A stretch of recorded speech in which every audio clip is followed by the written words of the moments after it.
Good evening, everyone, and welcome to another edition of the full-time Sports Network's Cop Talk. Only place to be every Thursday at 10 o'clock. Good evening, Mr. Stoney. How are we doing, sir? Yeah, I'm good. Just little pause from the Premier League. We got the international fixtures taking place, which always changes everything. It's like it's cricket. Just be honest, man. Be real, bro. It's boring. Yeah. Just be real, bro. Stop trying to put it nicely. It's I know. boring. I know. Bring back the Prem. I don't understand why they have the Premier League starting, get everybody excited and into it, and then it has to be a break. It's just such an anticlimax, man. So just twiddling my fingers at the moment. Yeah, I know, man. I hear that. Dr. Blake, how are we doing, sir? Same. Yeah, just hoping this weekend passes quickly, man. Because real quick. Yeah, because I don't even know who England are playing. I think they're playing Italy, right? But I think sometimes they got Australia first. They got Australia. They got Australia tomorrow, and then they got Italy on Tuesday. Do you know what? To be fair, yeah, sometimes the best games are in the South American qualifying. So there's a few decent games on, but I don't know what time they're being played and whatnot. But I think Darwin's playing against Uruguay against Brazil. The Colombia and Uruguay are playing right now. It's still 0-0. Okay, yeah, that's the game. Darwin against Diaz, yeah, and then Brazil against someone else. So yeah, there's some decent games like South America, but the European qualifying thing is just point. Yeah, it's just pointless. What's the point in playing in Australia? Right. It's just pointless. Come on, man. Now they've made it, and someone's like, now they've made it that the European finals have got more teams in it, so the qualifying rounds even further diluted. So it's just one good team if like 4 dead teams. So it's just pointless watching it. Pointless. Yeah. Just scrap qualifying. Just scrap it. Yeah. Scrap it. I must honestly say, it pains me to do that. I know that there's no match of the day to come home to on a Saturday. It's dead, man. It's dead. And I don't get twisted. I love football. And I'll have them games recorded, like the highlights recorded. But God knows if I ever get around to watching them, to be fair. I ain't in no rush to watch them games. Like match of the day, if I don't get to watch it on a Saturday night or whatever, because I might be working or whatever, believe you me, when I come in, like 3 a.m, I'm watching that. Or first thing I wake up Sunday morning, first thing I do is I'm putting that on. Do you understand? Yeah. This now, I might wait till like 2 weeks down the road. Nothing else ain't going on. Pointless. I'm looking through my recordings. Let me have a look and see. It's pointless. And I think this is my players getting injured. Yeah. Well, that's what I worry about. We seem to have terrible luck with this international thing. Terrible. Is Trent in the England squad? Yeah. Did he get called up? He's gone. Oh, yeah, remember there was those memes of him talking with Madison about asking for a replay and Trent saying his trophies and all that. But yeah, Trent's gone, and I think Robbo's got injured, right? He's got dislocated shoulder apparently, or something like that. So yeah, really, it's just shit luck, man. I'm telling you. Big shout though, I think Curtis Jones should be in that England squad though. I can't lie. This call up. Yeah, but you know what they're gonna say, and the thing is with that, I'm glad you said that actually, because I listen to Talk Sport basically every day, and they're talking about how Ward Prowse can't make the squad. So if Jones gets called up before him, I think there'll be a riot, bro, because they talk about this all the time, and I'm talking about not just like Darren Bent and thing. People mention it. James Ward-Prowse should be, and they said especially now how he's performing at West Ham as well. Again, they think he's kicked on another gear again. He should be in the England, and you know what? I think he should be. To be fair, I think he should go to the World Cup as well. And you're right. Even more so against this game being played tomorrow against Australia. It's a friendly, so you'd like to think at least he'd get a run out. I mean, who got his call up? Jared Bowen got called up again, didn't he? Okay. So he's in the squad. But you're right. Ward Prowse should have been in. But you're right. Also, should Curtis Jones and this is something that we've spoken about before, Stoney, before Doctor came on the show. We used to mention this before. Why is it that even when it's them friendlies that you're not giving these other guys a good run out and a good chance? Still picking these same players, man. You know what I mean? Yeah. They talk about Harry Maguire again. Like, what is that about, man? Come on. Yes. So, yeah, for me, it's just odd what Southgate does in certain positions. I just don't understand it. For me, I just look at it as Bellingham, obviously, before was like the more attacking number 6, or the guy who plays next to the Declan Rice. Obviously, he's gone to Real Madrid now, and he's playing as a straight out number 10, and he's absolutely destroying it. So I just feel if you're gonna play Bellingham as a number 10, I feel the best English number 8 outside of Bellingham is Curtis Jones.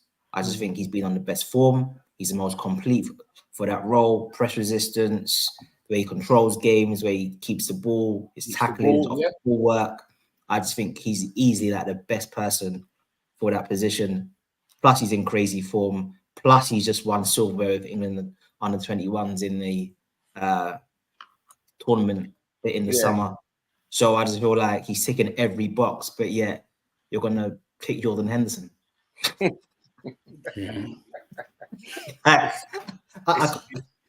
crazy. I just can't, innit? No, it's crazy. I know, it's crazy. I just can't. And the worst thing is, it's not even that Hendo's making squads. Hendo's getting capped. He's starting. I know. I was surprised about that the other day. I thought to myself, right now he's gone to Saudi. Like you're in Saudi. But now then I see him starting the other games. I was like, what? Yeah. Like, bro, like I saw something basically said that I think their last home games have been, I think the crowd's been something like 6,000, 2,000. And I think there's one game where they played in front of about 800 people, bro. Like, he had more than that at training. Basically, so I think they were saying that other than the team that Fabinho's at, I think the rest of the teams have their comparative audience is the same as like League One football. And then there's the standards out there. But I just think to myself, Jesus Christ, mine is playing in Saudi, playing semi-pro football, and you're washed, and you're still starting. Strange. Very, very, very, very strange for me. Very, very, very strange. But yeah, well, what can we say? Anyway, we'll move on. So, last weekend, Sunday, we played Brighton. Yes, we did. 2 against Brighton, gentlemen. So, as we do first and foremost, Doctor, I will ask you for your team rating first and foremost. 6. Okay, Stoney. I was actually going to say 6 or 7, So let me go 6.5. Okay. Go 6.5. Okay. All right. So you know what we do now, Dr. Blake. Why did you give the boys a 6? So I think we did a lot of good things. I thought our off the ball work was very good. Defensively, off the ball, like we was particularly strong. I think the way we pressed them, especially for the first 2 goals, was really impressive.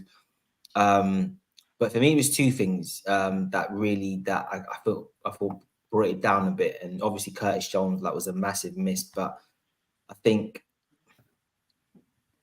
we were trying to keep possession as a way of controlling the football, and we didn't do that. 1, good enough, and 2, we did that at the expense of exploiting Brighton's defense, which for me is the weakest part of their team by far. And it's almost just like, in us trying to control the game, we almost let them off the hook a little bit. And I'm just like, bruv, like, their back 4, you got Solly March, I think, is a baller, but he's playing left back. Like, why is Mo Salah trying to tear him one? So even that goal that their first goal where Virgil plays it into Mac 10, it's almost just like, why were we not going for the Virgil outside of the boot long pass into Mo Salah to bend in? But like, I just felt like we were just a bit too passive at times in how we attack them. I just feel like with Brighton, you have to just go for their throats. Like, go for their throats. And I just think we were a bit too passive in our attacking play. And So we didn't even, so we basically didn't attack them well enough or control the ball well enough. We kind of just caught it in between for me. Okay, Stoney.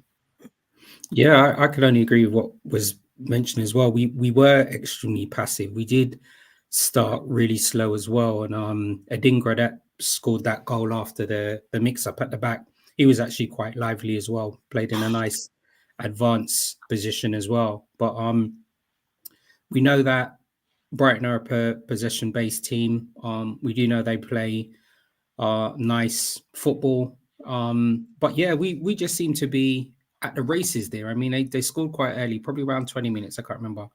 But then we didn't seem to come to life just before the half time when we got the equalizer. And then obviously, things kind of changed a little bit at the beginning of the second half.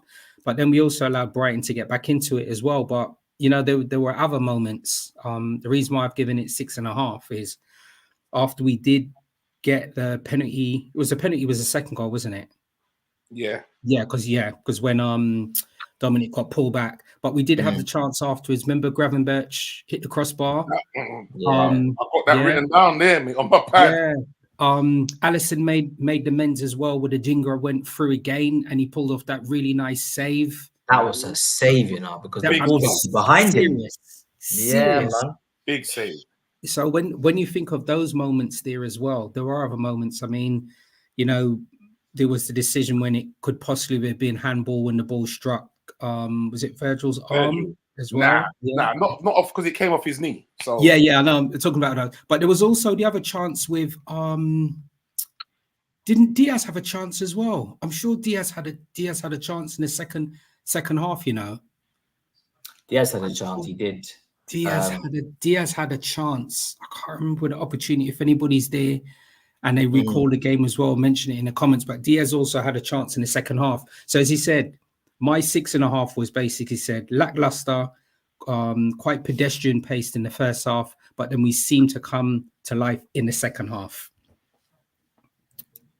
Yeah, I'd agree with that. I heard certain comments saying that they felt that after the goal that McAllister thought he was still playing for Brighton.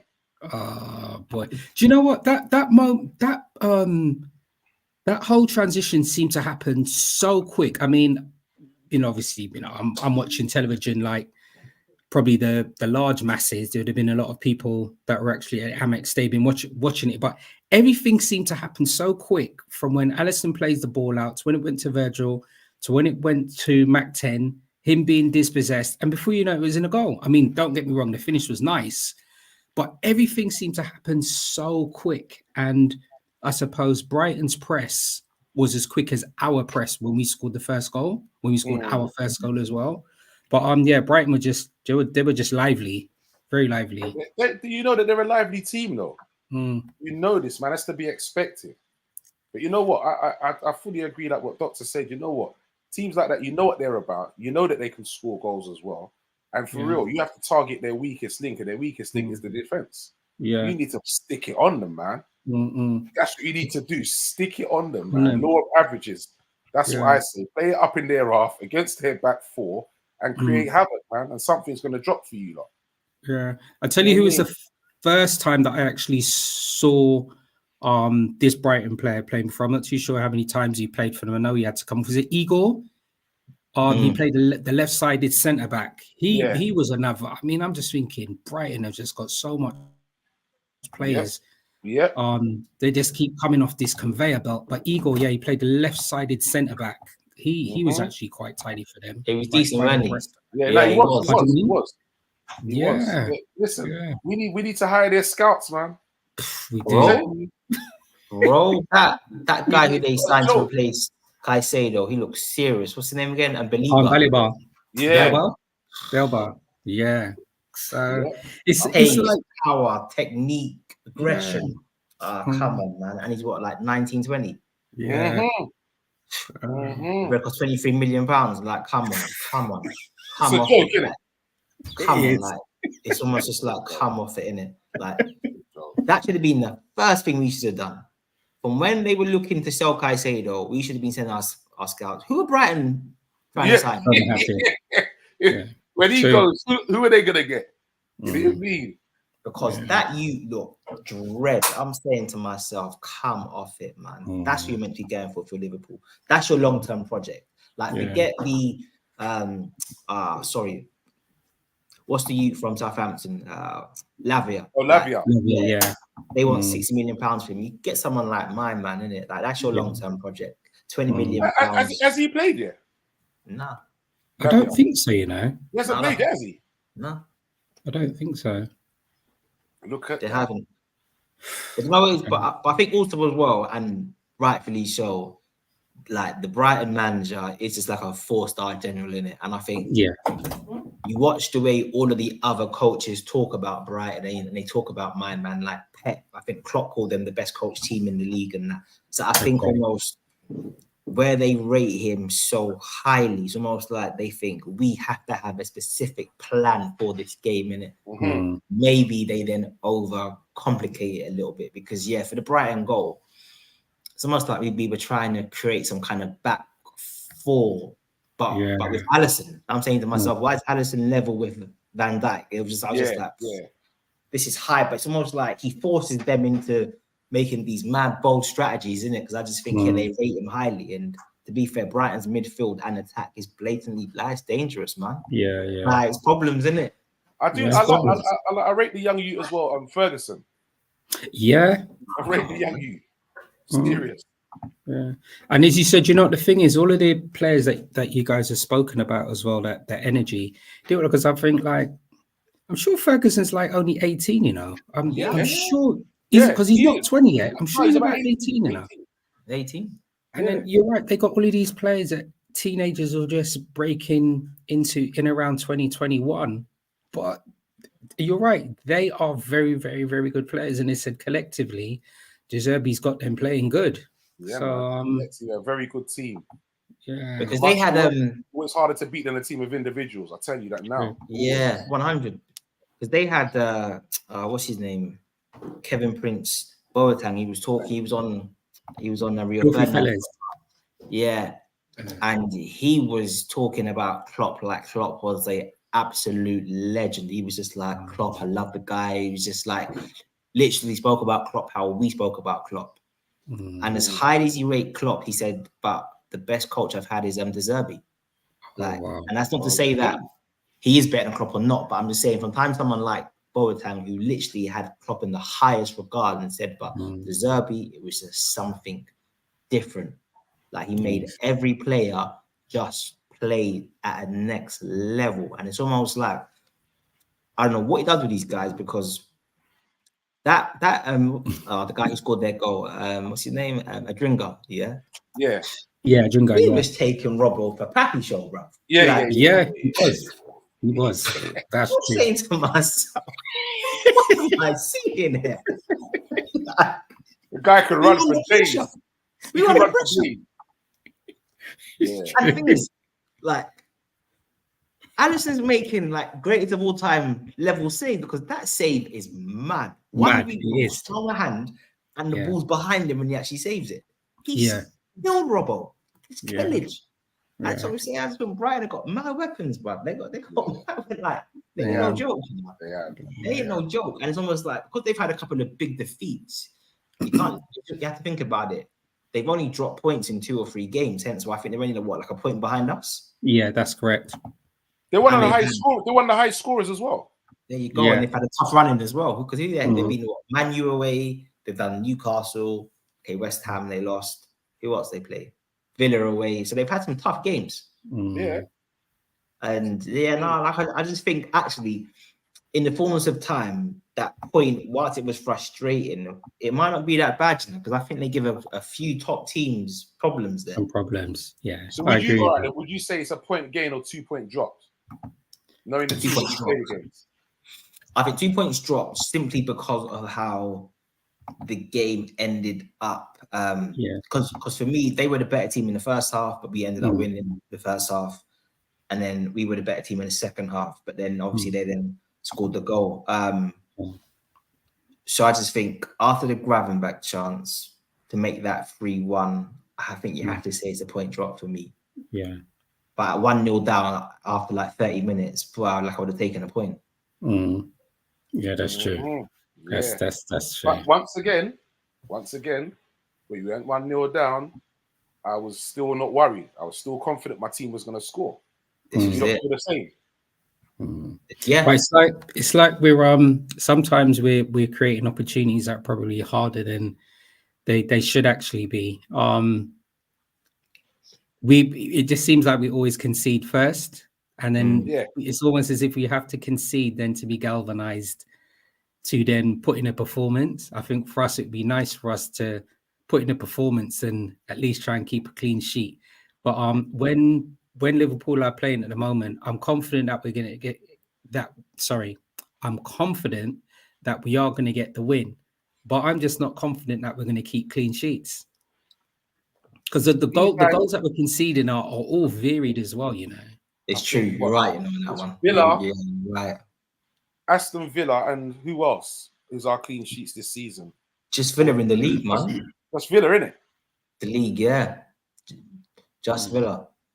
But then you see, it's interesting, isn't it? It's like, what do you focus on? Do you focus on our kind of fighting spirit and the mentality monsters, or do you think around the defensive structures? Like, I guess it's a bit of both, but I just think why I was particularly impressed is because of the way Brighton's build up and how good they are on the ball. They're like probably them and City are the two teams you do not want to go like a goal down to, because the moment you have to then chase the game, the way they build from the back, especially Brighton, they just carve because essentially their tactics are wanting to draw you out in it, and then once they draw you out, it's problems in it. Blitz you. Yeah, but this is where we went for it. Like six players pressing. Like we just went for it. Like, and I was just like, yes, lads, this is what I'm talking about. Go for their throats, innit? Go for them. Yeah. And so that's what I would say for Klopp. That was particularly impressive because it felt like once we went a goal down, the players knew what to do. So we'd obviously had work on the training ground to try and overwhelm their build-up phase. And like to commit 6 players to the press is actually a lot. So I just think kind of like ratings to the coaching staff for that, man. Okay. So, gentlemen, let's talk about these goals, because the way I saw it, I personally felt that I'd say well, maybe all 4. I thought they were like 4. They were like poor goals. They weren't no great goals. They were all like mistakes. All mistakes. Yeah, you're right, because Brighton's first one was, as you said, our errors there. They got us on a high break. Dunk gave the ball away. That's correct, and then we obviously got them on the high press to get it back. The error in obviously pulling down Dominic, and then Dunk's one was really from this set piece as well, wasn't it? Set piece, where he just strode through right in the middle of our 6-yard box and just like come Robbo, on. That was appalling. See, the first goal that we conceded, it looked terrible, but like I almost wasn't.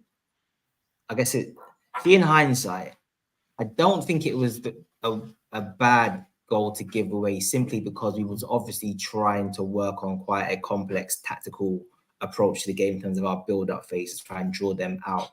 And I just think the season's still new and we're still trying to get that balance between our counter-attacking and our more like possession-based build-up phase. So like I was saying, Van Dijk, because they've committed so many players forward, he's got the ball on for Salah, he's got the ball out for Diaz, but then he goes to McAllister. So I think in time, these types of things will be ironed out. So whilst it looked terrible, I just think it happened for good reasons. In that I think we're trying to vary our play and how we can hurt teams. So I just think like you're going to get these mistakes every now and then, man. But I just think long term, like we'll get the benefit from that. The second goal, Robbo, like he needs a slap, bro, because that's just ridiculous. Like, is that to do with their, what do you call it again? Sorry, their zonal marking? Nah. For me, it's not. I just think that's just an individual mistake. In that he has to deal with it. So Like I heard one podcast, and someone was saying that maybe someone gave him a shout to say leave it or keeper's ball or something like that. That it might have been a Brighton player or something, because it doesn't make sense why you leave the ball there as a defender. Like, it's in your zone. Like, you might not want to use your right foot, but you can't like dummy the ball there. And everyone just assumes that he's going to go for it. Maybe he was good, but then he got flashbacks of Matic. You know what? The Matic goal was a finish for that. Like, say when he disconnected it proper, and it's he got flashbacks, mate, of putting it top mids. Nah, you know what? Frig that. Yeah, but that really peed me off, man. I was just like, same, because it was just like, don't get me wrong, like the tide was turning a little bit, but you just think you don't want to give away a set piece goal like that. At least make them earn it, man. Yeah, man. And it was such a soft goal to give away. Yeah. Such a soft goal, man. And to be fair, we're normally quite good on set pieces. So yeah, I just think it's just an individual error. I think sometimes it happens. Yeah. So we have this international break, and then when we come back, it's the derby. Yeah. 21st. This Everton. You just don't know which Everton you're going to get, do you? No. And it's one week an early game as well, isn't it? They're scoring free. Yeah, it's true. You don't know which Everton you're going to. It's like Jekyll and Hyde. Yeah. I don't know. They got yeah. Yeah. I don't know. It's a plus for them that Calvert-Lewin is back fit for them. Yeah, and he's been scoring as well, hasn't he? Yeah, it seems like he's given them made a bit of a difference. He's given them that focal point. Yeah. Front. So yeah, that's, and always, you know, that when they say anyway, form normally goes out the window when it comes to derby. So that's going to be it's going to be another tough one. Is that at home or away? We are at home. 12:30 kickoff. Okay. Nice. So 12:30 kickoff. But you're right. Calvert-Lewin's back. They're probably going to play that 4-4-1-1. Two banks of four with Decore behind Calvert-Lewin and Harrison and Anana in the middle of the park. That's what I reckon they're going to set up against us. He's another one who's just looking like he runs in his sleep. Who's that? I swear to God, he's running in his sleep. He just doesn't stop. Anana. No, Decore. Decore. Yeah, man. He just doesn't stop, bro. I think that's quite a smart move though, because with Calvert-Lewin still coming back from injury, Dyche probably needs a player that's able to do a lot of the running for Calvert-Lewin behind him. So I think that little setup, I think for them has been quite smart. And is it Braithwaite? And Braithwaite's been all right for them as well, actually, even though they've been conceding goals. Is Braithwaite their player? I'm sure they bought him from somewhere. But Braithwaite, anyway, he's the central defender. He's been all right for Everton this season. So, but yeah, look, as you said, we're at home, 12:30 kickoff. But you're right, it's a Jekyll and Hyde with Everton. So we don't know what we're going to get from that. We expect for them to sit back and us to break them down. So of course, that's what it's going to be. They'll sit back. They need to hold licks, like simple as that. Yeah. Especially at Anfield, I just think a lot of what they're good at, we're also good at. So like Calvert-Lewin's big, he's tall, he's physical, he jumps well. That's not an issue like for our centre backs. Yeah, exactly. We can handle that. Yeah, 100. And they got that. Come out and eat that up. Yeah, they've got what's that new striker's name? Is it Beto? They got new strike. Is it Beto? Yeah, Beto. That's it. Yeah, I just feel that big physical, pacey striker for us is nothing, and I just think they are going to sit back, and we are particularly good in build-up, especially when teams sit back against us. We've got man who can create shit. Like we've got, this is probably for me, I think like the most I feel like dribblers or players who are good 1v1 we've had in a club team. And I just feel like if you just take our typical front six, if you like, all of them can beat their man 1v1. Like, and do it quite easily as well. So, okay, Darwin's a bit different because he's more like pace, power. He's a bit more dynamic here, but like the rest of them can all like just beat you, just like a dribble, a skill, or a feint. Or, you know what I mean? Like, so yeah, I'm sorry, Everton need to hold corn, especially after that whole Pickford and Van Dijk thing. Like, merciless. Like, wrap them up. I would love Darwin to score in that game, man. Yeah, love him to score in that game. Trust me. Will Curtis Jones's suspension be up by then? Does anyone know? Good point. You know, I don't think so. Question actually, because I'd like for him to feature, but I don't know whether his suspension's up by then. I don't know. He got 3 games, right? So no, it won't be then. So no, okay. Because this will be game 2, isn't it? Because the Right. last one he missed was because it was the Brighton game. Right. Okay then. That's the All right. I first see one. what you mean. Okay. Yeah. Right, so definitely. So now, the Brighton game's the first one. This will be the second one. Okay. That's a joke, you know. Seriously, that's an absolute joke. And then you see the one that Kovacevic did against who was it? Rice? No, Odegaard. Yeah. And nothing. You think to yourself, flipping hell, bro. This is what I'm saying. You know what? If you make that decision against Jones and then you're doing it against everybody else, I say, right, well, fair enough. Okay. Yeah.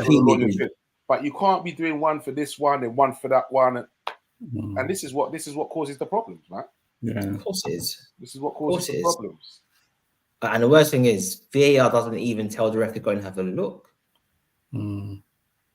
So, against Brighton, who was your man of the match then? For me, my man of the match was Salah. Let's see that. Okay. And how much out of 10 would you give him? I would have given him an 8.5. Okay. Decent. Doctor?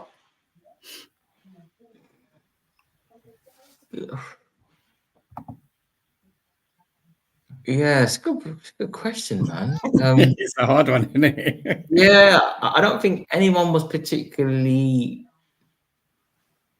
Yeah, I'd probably say Mo. Yeah, like although he wasn't involved enough, but he produced quality, and obviously, like he scored 2 goals. So, yeah, and then plus he's involved in the build-up play that leads to the Gravenberch chance. Right, obviously it's not him who crosses the ball; it's Bosley. But I think Mo was part of that move at some point in time. Yeah. And how much you giving him out of 10? 7, I think maybe. Yeah, because I don't think he was on fire, Mo.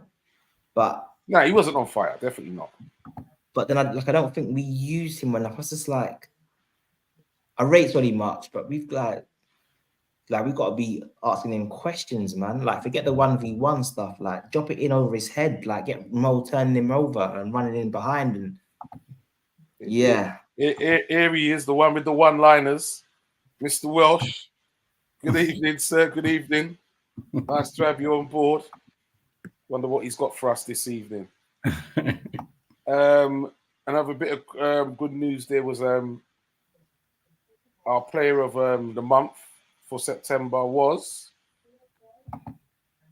had to be Szoboszlai, man. Surely. Stoney. I have no idea. I have no idea. idea. I can't believe you said that, Stoney. Go on. It was like Doctor said, it's like without even thinking, bro. No. I just had a brain freeze there, man. Come on, man. Without even thinking. Yeah, he was man of the month. Good. For September. Definitely worth it. And I feel he's gonna get a few more. Easy. And when you think about it, he should have had an assist as well. Yeah. You know what? A few more. Not sure if you're gonna mention it, Artie, or not, but Diaz was a bit frustrating for me. I'm finding Diaz a bit of a frustration right now. I don't think it's entirely his fault. In that I think we're trying to coach certain things into his game. I think we're trying to maybe make him more of a goal scorer in terms of kind of like converting team goals and like his off the ball movements and I guess doing those out to in runs like what Mane used to do. But I just think what he was particularly good at was his taking on players, beating people, his dribbling. Whereas I just feel like I need to see more of that from Diaz. Yeah, he's like, not doing it as much. It's like it's right. It's like he's trying to be more. He's being coached into being more of a team player. Yeah, You're losing something from him. That dynamism, you're losing that from him. because I'm thinking to myself, he should have. Who was he playing against? About was it Veltman? Veltman, right? Was that right? Yeah, Was it? yeah. I'm like, you might be taking man for ham sandwich, man. Like, you meant to be killing me. Do you reckon that injuries had made him play a slight adjustment? I think what I probably need to do, I probably need to see how he plays for Colombia as well. Just to see whether he's playing, whether he's being asked to play a certain way for Liverpool and a different way for Colombia. So I think that's what my homework's going to do, and then I'll be able to give some feedback on that on probably the next show. So Chris says Brighton get hammered at off Villa, then turn up against us. Typical. You know where United goes. Most teams do. And to be fair, all right, I know Villa are doing well at the moment or whatever, but when you look at your fixtures list and you see you've got Liverpool coming up, your manager's going to be setting up a different plan for you, man. Totally different plan. Whereas Villa, they'll probably feel, yeah, you know what, we can go toe to toe with these boys and come out on top. And it was a bad day at the office for them. Yep, as we were just talking about, yep, Chris, definitely. I feel it has had an effect on him for now. And I feel it's going to be a couple more games before we see him actually back to his fully best. Yeah, because if you think about start of last season, he was like the only person who was doing anything. Yeah, he was. Like, if you compared the way he was taking on players, beating players to say what Salah was at the start of last season, it's just like Diaz was literally like you just pass the ball to Diaz and he makes it happen.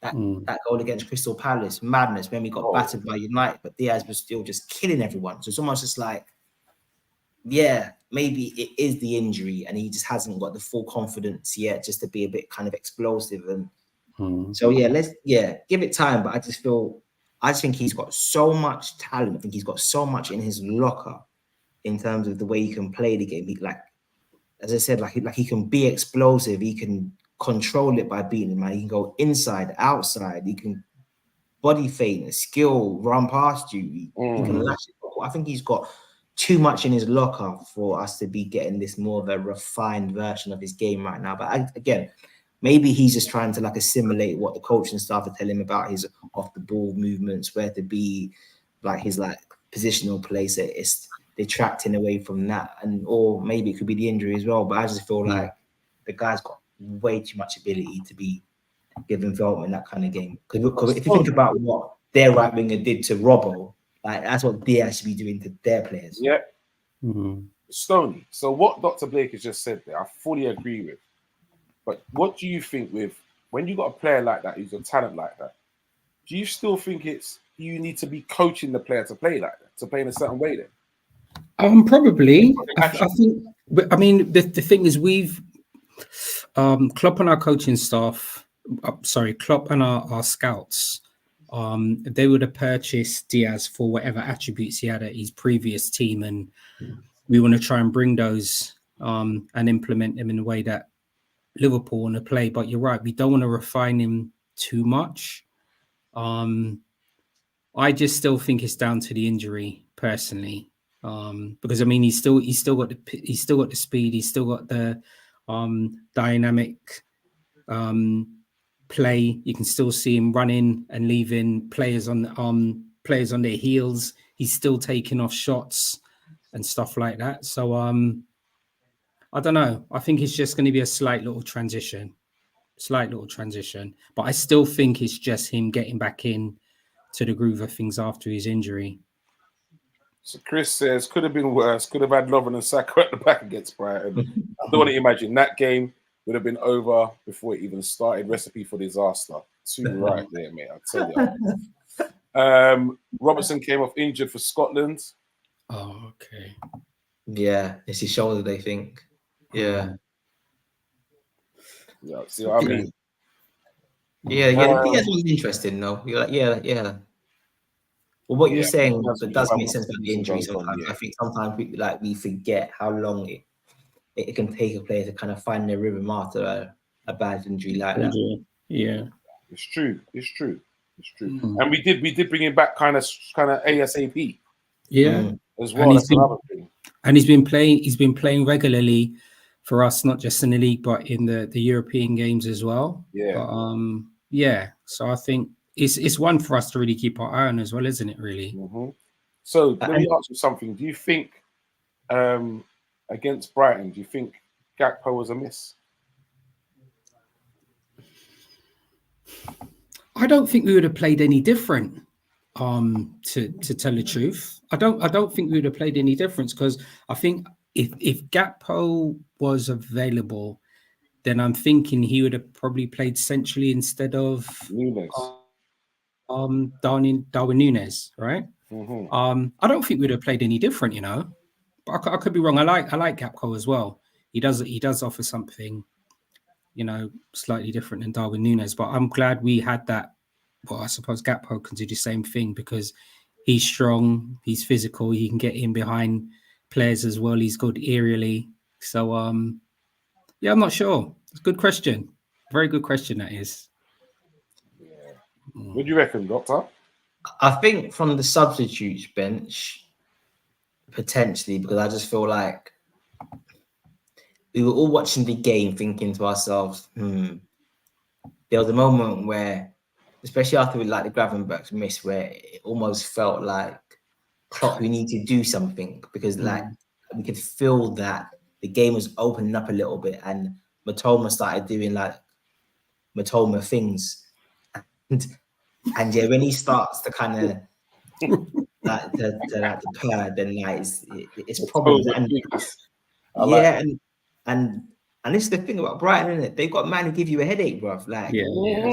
It's not like a nice little passing football team who play nice little triangles. Now, they got man who are trying to go for your neck. It's a problem. So I think real talk. So I feel Cody would have been helpful if Klopp wanted someone just to come in and just try and keep just give us a bit of control a little bit. But I think the biggest miss against Brighton was Curtis Jones. Yeah. Because you're right. I think offensively, I think the only other offensive player, if things weren't going right for Darwin Nunes, I think it was only Ben Doik was probably our only other offensive player I think we had available on the bench for us in that game. I think it was Ben Doik. I think he was the only one that was available. So is there any updates on when Gakpo will be back? Not to my knowledge. Okay. No. I only count it's not as bad as what they thought it was going to be, right? Yeah. Because they were talking about maybe months. I think it's going to be weeks, maybe. So he should be hopefully back soon, I would imagine. I think he's out of the cast now. But because it is his ankle, isn't it? Is it his ankle injury? Was it his knee? Knee. Oh, I thought they were saying it was his ankle. Okay, no problems. It probably could have been me. I thought. No, I'm not. From what I heard, from what I saw, I thought it was his knee. Oh, yes, right. When he went down, I thought I saw him holding his knee. Right. Okay. So I don't know. That's what I thought it was, but that's right, because it was a challenge from what was his name again? No, it's when he turned and scored the goal. Yeah. No, I think he had it from before that. He had a challenge before, and then when he turned and scored the goal, that's what it was. He was like, that's it. Yeah, he can't play on, but so that challenge, it's a clean challenge, but I think his foot gets stuck under the guy's leg, and then his knee rolls. Okay. So I think it was a challenge that actually caused it, but obviously, it wasn't a bad challenge, but and then obviously carries on playing, scores a goal, wicked goal, by the way. He's got that ability in it sometimes. Sixpence way. Yeah, it seems like he can slow down the game a little bit, innit, Cody, do his thing. So that's another thing to mention as well. By the letter of the law, And I think this is the point I was saying last week about our refereeing decisions. It feels like we are getting like the real sharp end of some of these decisions because their guy should have been sent off.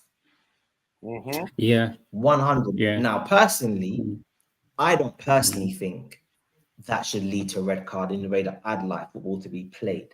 But if you're going by the letter of the law, it should have been off. Pull back somebody. So you found someone in the box, you deny someone a goal scoring opportunity, and you do not make an attempt for the ball, it's a red card. Yeah. If you're pulling someone back, you will not attempt, like you can't. So they had that referee, what's his name? Gallagher. In this game? No, the one who does that ref watch. Oh, okay. Yeah. He tried to argue that our guy wasn't so Bosley wasn't in full control of the ball. That's why they didn't give him a red card. So in their mind, he's closer, like my man is literally ahead of the penalty spot. So that's not a clear and obvious goal scoring chance. But the one that Van Dijk did against Isak was. And it makes you think to yourself, like, what is actually going on in it? Like, what's actually going on? Now, look, ultimately, we weren't good enough to beat Brighton. But like, the reality is, it's either the rules are the rules or they're not in it. So, yeah, I don't know. But big shouts goes out to Across the Pond. Says he hit the nail on the head. Brighton are a pain in the backside for us. Trossard, our nemesis, has left. Then now we may have a chance. It's like complaining in customers. Slide it up to complain at you. Just go away, man. Seriously. Yep. Yeah.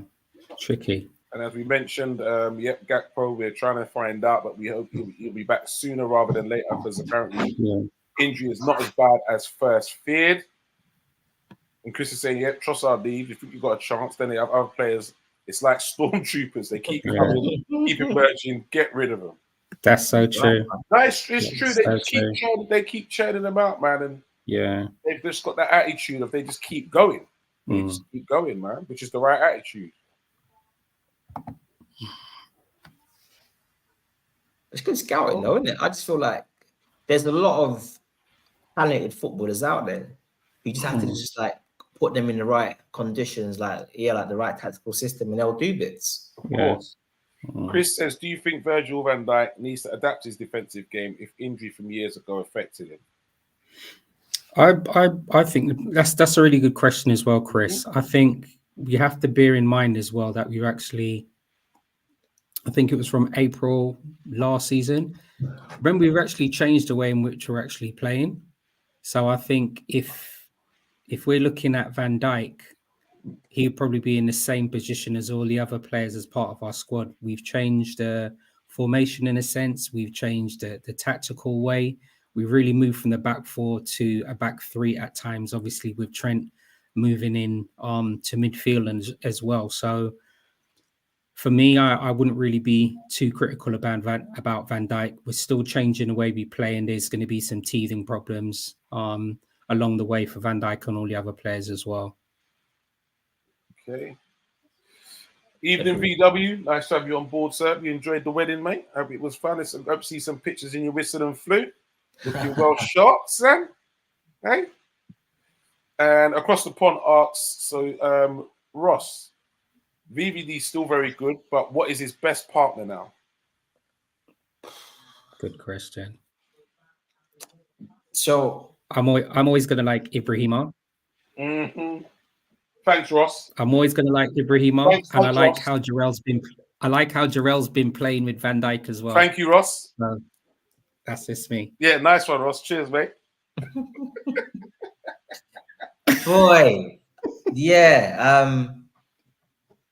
Matt, if I think has earned this spot this season, man. Konate obviously kind of had that injury, and that's something that he and the coaching staff they need to work on. He gets way too many injuries. I don't think he's played more than 10 games for us in a row, I don't think, something like that. It's quite a concerning stat with Konate. So obviously he's come out of the team, Matip's come into the team, and Matip, like, he's played well. Where I do probably think Konate is the best option is if we're going to be inverting Trent, then we probably want somebody who's got that athleticism to kind of like cover that space. And obviously it's interesting, isn't it? Because obviously there's been no Trent, so Gomez has been doing it a little bit, but not like how Trent does it. So I guess Matip playing his normal game has been good enough. But yeah, I'd probably say Konate, like, long term. But I equally think that Matip's been very good this season, man. Yeah.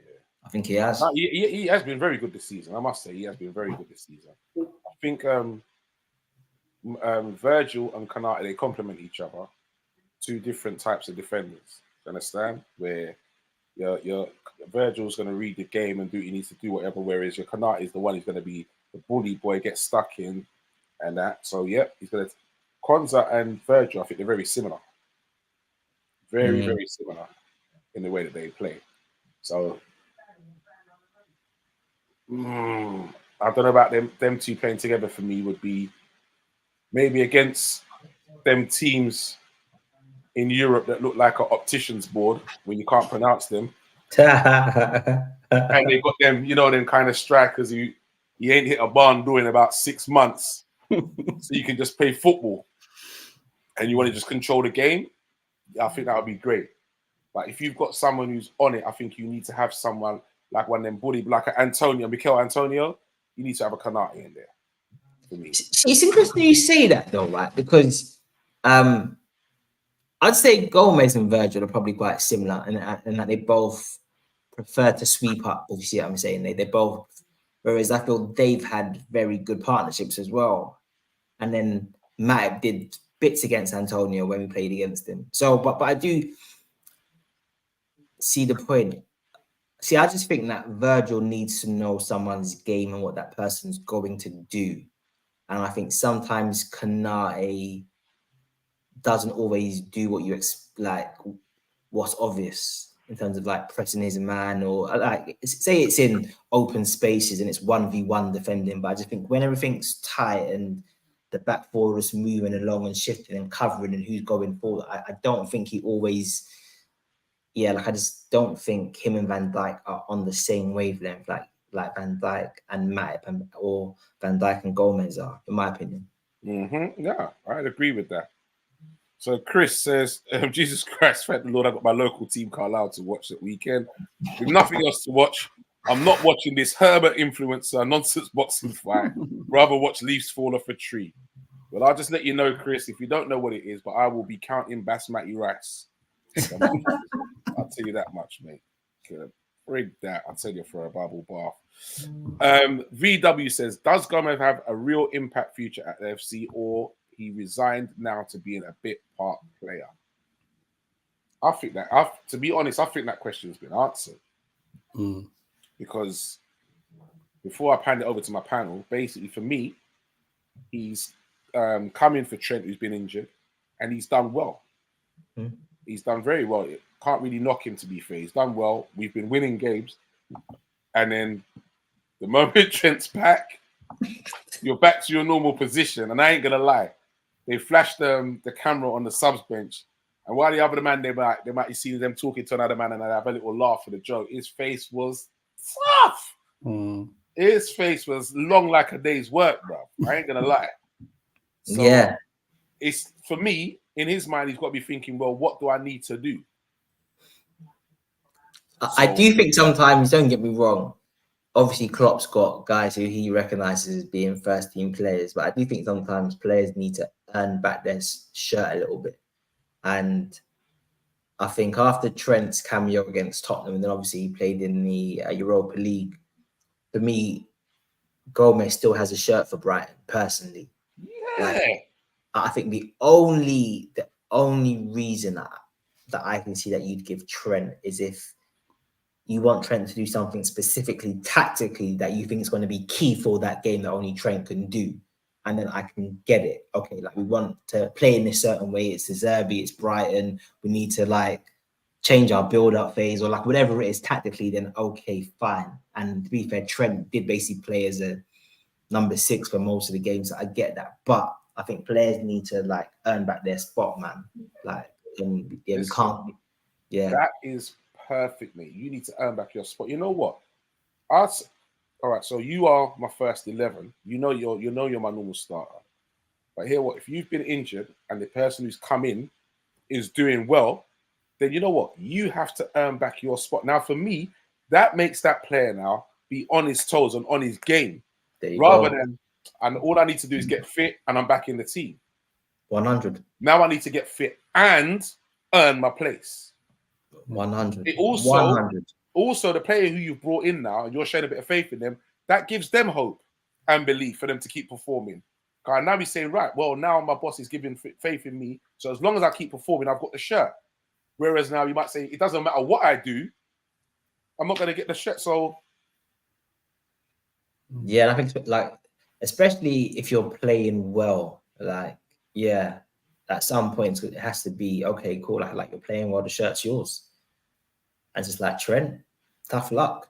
Like when he drops off, or like I'll ease you back in. But yeah, it can't be that like you're fit and then you're gonna walk back into it. In saying that, it's interesting. No, I would have gone with Gomez against Brighton because I think 1v1 he's gonna handle Matoma better than what Trent's gonna do. However, the moment Gomez came on, he's just like getting roasted by Matoma. So like, there was one play when he kind of like drills him in, does the touch on the outside. God, I was like, oh, Joe.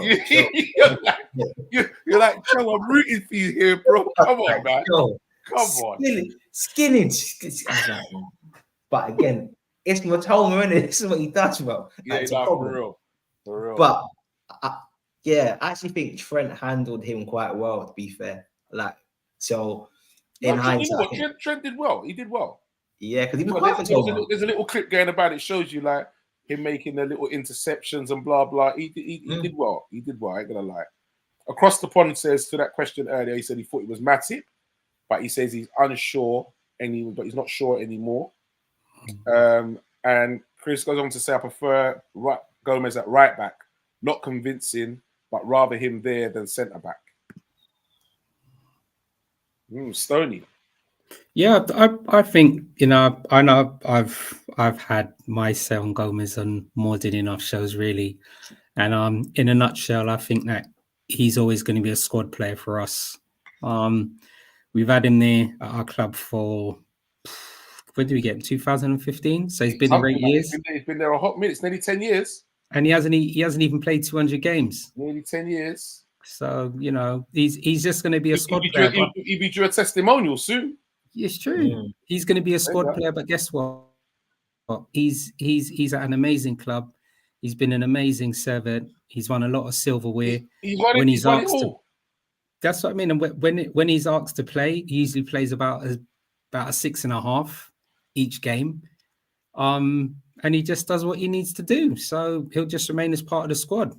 He's still had a very good career. So yeah. You can't knock that. All right, I think this is a big season for him. I think this is a big season for Gomez because I feel you can almost chalk off last season to the hangover or that and the squad had, and obviously he's still recovering from that massive knee injury as well. So I think this season gives us an indication as to where his actual level is. For me, I agree with the panel so far in that I think he's a very good squad option. I don't see him as being somebody who I would want to be a starter, but if he does start, then I've got full confidence in his ability. So for me, he's a valued squad player, but I don't think he will be the same player again pre-injury. I hope to be wrong, but I'm hoping that the player that he emerges as this season is still good enough for our club. And yeah, he can have a good career, man. He's a good lad, very good professional, popular in the dressing room. He's English, plays in different positions. He's good for the dressing rooms. He's well liked. Yeah. Okay, here's a good one. Where is it? From across the pond, gentlemen. So this is our last question we're going to take now before we go. Maybe Liverpool should really go to a back three. Trent is a wing back, and more so, and Robertson. Be better for personnel. VVD centre, Gomez right, and Konate left centre back. How do we feel about that? Question mark for me.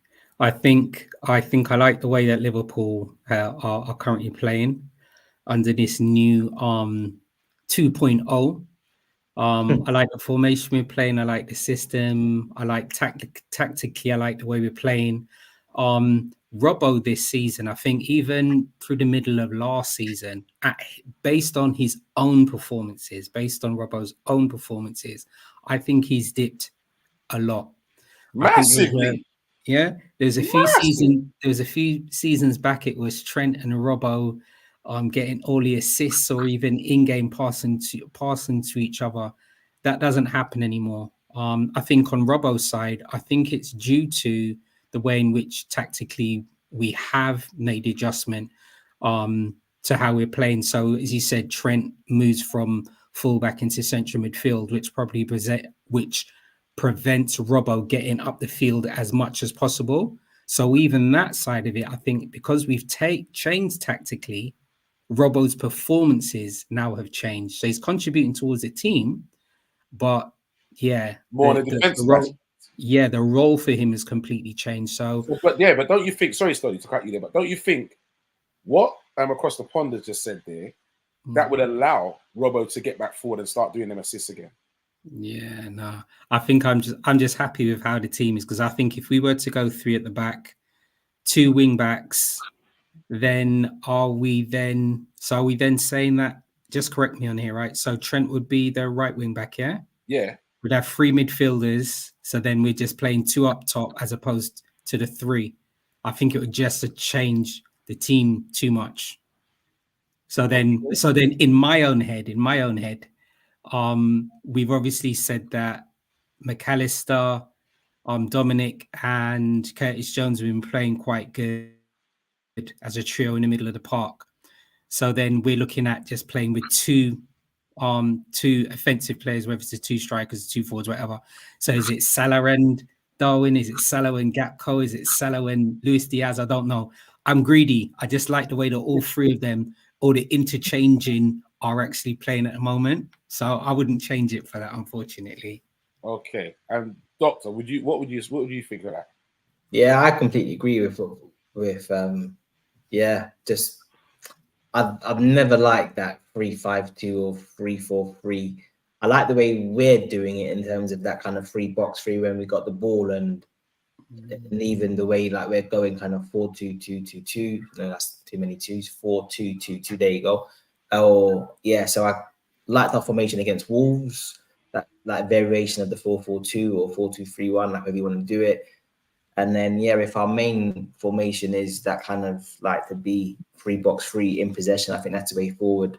I don't think Trent wants to be a wing back. I think Trent sees his evolution of going infield. I don't think he even wants to play as a right wing. I think Trent just wants to be on the ball, moving infield and dictating. And I think with Robbo, listen, I just think it happens, innit? I just think Robbo's a bit washed now, man. I think it's partly down to him having to play too much football. He's also 29. His game is relying on explosiveness, fitness, stamina. He's not the strongest physically, but he's strong physically, but he's not a big, powerful player, so to speak. So I just think it's wear and tear on his body. And we probably need to be thinking about moving him on, in my opinion. He's not good enough as a left-sided centre-back. And I just think if he's not able to bomb forward, then he's not offering you as much, because defensively, it's been a bit worrying, because even against Spurs, I know they had the 2-man advantage, but I thought most of our defenders coped 1v1 quite well, whereas Kulusevski was ripping Robbo a few times as well. So I just feel like Robbo's just been getting done a bit too much. Yeah. A bit too much. So I you feel know like what? Like it said, may rest in peace, man. My brethren, Keity General, used to say this in the group, and you was there, brother. He used to say to us, this football that you Klopp's played is going to catch up with your players. Yeah, of course. It's going to catch up with, and you have to remember, we're not like Nottingham Forest enough, just playing like the one game a week or whatever. We're involved in everything, traveling as well, and no rotation. Our players are internationals, so they are playing a hell of a lot of football, man. And you're no rotation as well. Yeah, and that's right. And you're playing game after game, and you are expected to press, run. You're up and down. Remember, like we said, he was putting in the most balls in the box, and you're the left back. Yeah, you got to get back. You're putting in a lot of work. It's gonna catch up on you, man. There's no small buts. It's gonna catch up. Agree, and again, it like it might not even necessarily be physically. It might just be like mentally, in terms of like you're just not as sharp, so you're switching off a bit easier. Because if you watch most of our attacks against Brighton, as soon as we get the ball, Robbo just wants to go. He wants to go. He wants to go because he wants to go. It's just like, Robbo, I need you just to like defend against your man because he's killing you. Like he's killing you because the one where Alisson makes that world-class save, that must be like the expected goal ratio for that chance, or Alisson must be up a good, like, they must have seen him that he has actually like prevented a goal in saving that chance. If you think about it, he killed Robbo twice. Yeah. Twice. He's gone in from behind you, haven't even seen him. You've then done your Speedy Gonzalez, overcommitted, then he's killed you again. Yeah. Like, you can't be getting killed twice, but like in the same move. Like, it's like, Robbo, I need you to just shut down your man. Shut down your man. Like, the team's changed. You don't need to be flying forward as much, but what you need to do is back up play and shut down your man. I won't mention the Champions League final because that'd be harsh. However, the goal we concede does come from Robbo actually leaving our defensive line to then press the ball, and then we get kind of exploited on that side of the pitch. And watch it again, it's kind of Robbo's failed press kind of opens up the space, but it is what it is. But I just think, like he's tired. Good evening, Fitzwarren. I won't say his surname today. Freak that. Come on here with that surname, bro. Nice to have you on board all the same, man. Yeah, Shimmercast. We got Shimmercast. We know you can fill in. You can do it. Chris is killing me now. So he's playing Liverpool's current system on FIFA. Never again. So it works in real life, but not on FIFA. Hey, I'll tell you what, though. I'm playing that on Football Manager, and I'm cleaning up, bro. Swear. For me, I'm cleaning up. So you got Darwin up front, or you got Not Darwin. Listen, Darwin scored about, I think it was 49 goals for me last season, bro. Jeez. Yeah, banging them in. I've had bids from Real Madrid of 149 million. Wow. Turn that down. Yeah. For Darwin. Yeah. Jesus. Yeah. Come on. He's getting nowhere, bro. Come on. Our team. When I mean my team cleaned up, bro. We cleaned up, and everybody's coming in for my players now. I'm not having it. No, to be fair to Darwin, he stepped up. He stepped up massively still. So Robbo plays more wing back for Scotland. Yeah. Right. Okay. Jota or Gakpo could be cam choices. That is going back to the comment of the wing backs, 3 at the back, saying Jota or Gakpo as cam choices. Chris says, for once, I agree with Stoney. Stoney does talk sense after all. What do you say? Narnia world for a moment, Stoney. We've had enough shows that at least had to make sense for one of them. Anyways, I think you lads got nice and a lot of options. Gravenberch's nice, McAllister, Zabozlai, Diaz, a baller. Darwin as a centre forward. Yep, we got a few options there. Yeah. I won't lie. Shane Robertson not working in new system. Best thing is to move him on. He's attacking fullback. Don't suit our current system. That my reason for letting him go before Herbert start crying. Wow, man, saying let him go, you know. Well, that's a bit harsh, man. Yeah. And Fitzwarren is saying we can poach the Brazilian left back from Forest. Oh, that would be hard. That's Felipe. Felipe's 34. He's older than Salah. Felipe, yeah, Felipe's a Brazilian that plays for Forest. What pension players you looking at, Fitzwarren? Yeah, Huh? that's not for us. Are you working for Brighton? Let's think about Lodi. Is it Lodi? Like, is he there now? Was he there last season? Wow, man, that's mad. I think he was there last season. Like, he plays for Atletico, right? Well, he was Who, at Lodi? Yeah. Lodi, yeah. Yeah. Is he there now, or was that last season? No, he's not at Forest now. Yo, Okay. listen, gentlemen, we got some clown on here. Come talking nonsense now. Yeah, Sparker B. But your depth can't match Chelsea. Nothing can match Chelsea's depth. Nothing. But your depth ain't getting you nowhere. Like, it was deep in the league. That's what I was gonna say. But your depth can't get you results. Yeah, you're deep in the league. Your depth can't make you not drown. That's what you need to realize. Bro. That depth is gonna make you drown. And they're currently sitting behind Manchester United at 11th. Cousin, by the way, yeah. So just let you know, big time Chelsea fan, goes to a lot of games as well. Good. And he must leave there very disappointed. One thing I must say, yeah. So you stay there, Sparker, yeah. Depth. Look, he is saying Lodi. Yeah, he's good, Lodi. He's good. Yeah, Lodi's decent. He's decent. Good player. He's saying what for now, yeah, yeah, for now. All right, we'll see. We'll see where you end up at the end of the season. Like, let's see if you're really that confident. So have a bet with me, innit? That you finish above us, or we finish above you. Yeah. Let's see if you're really on it. If you're that confident in your team, I fancy Chelsea for 5th. You know, I can see them finishing 5th. What, Chelsea? Yeah, I think they improve still. Yeah. Like, I think Pochettino's a good manager, and I think once they I think they'll improve, man.